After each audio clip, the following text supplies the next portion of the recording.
윤석열 검사 독재 정권이 드디어 야당 죽이기의 본색을 드러냈습니다. 이원석 검찰총장, 송경호 서울지검장, 고영곤 4차장, 어미준 반부패 1부장, 강백신 반부패 3부장 등 윤석열 사단으로 채워진 검찰은 정부의 실정과 무능을 덮어주기 위한 카드로 야당 지도자 제거라는 극단의 선택을 하고야 말았습니다. 이재명 당대표에 대한 구속영장 청구는 민주공화국인 선진 대한민국에서 결코 있을 수 없는, 있어서도 안 될 현대판 사화입니다. 대한민국 권력을 장악한 서슬퍼런 검사들이 무도하게 휘두르는 불공정과 몰상식의 칼날로 국가 공권력은 최소한의 신뢰도 완전히 무너졌습니다. 지난 교섭단체 대표 연설에서 저는 윤석열 대통령에게 진심을 담아 절절하게 요구했습니다. 더 이상 지배를 거두고 이제는 정치에 나서기를 바라고 또 바랐습니다. 그러나 윤 대통령은 끝내 지배를 넘어 폭정을 선택했습니다. 폭정을 자행한 자들의 종말이 어떠했는지는 역사가 분명히 증명합니다.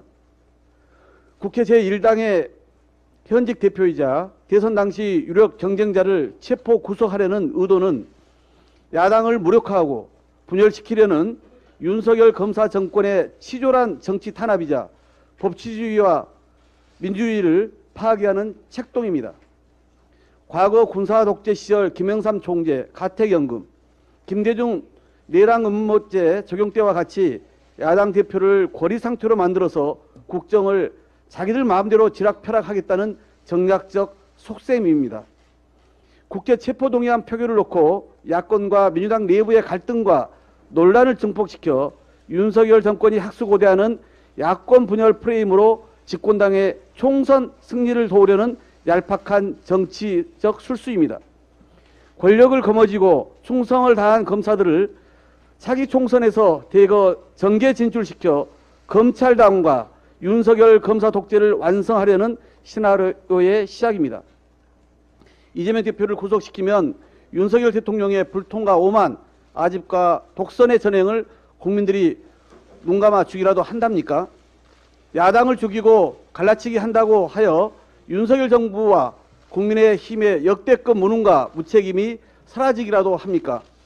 검찰권의 횡포와 남용 뒤에 숨어 대통령과 국민의힘은 주판알을 두들기며 상황을 즐기고 있겠지만 반드시 부메랑이 되어 역사의 심판대에 설 날이 올 것입니다.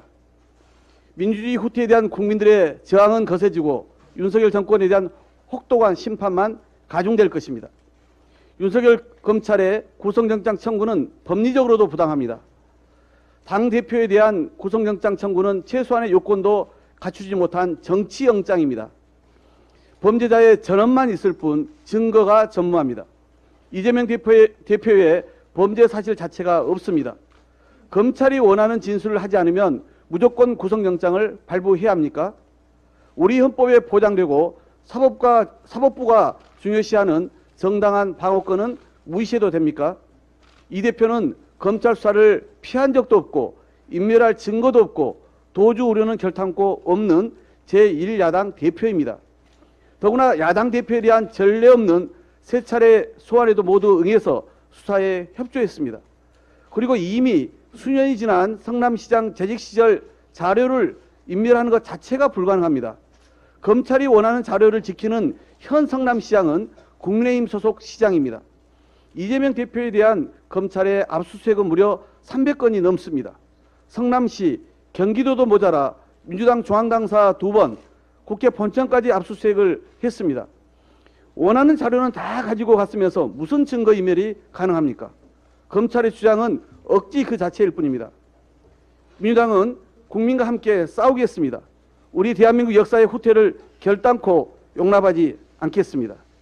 이상입니다.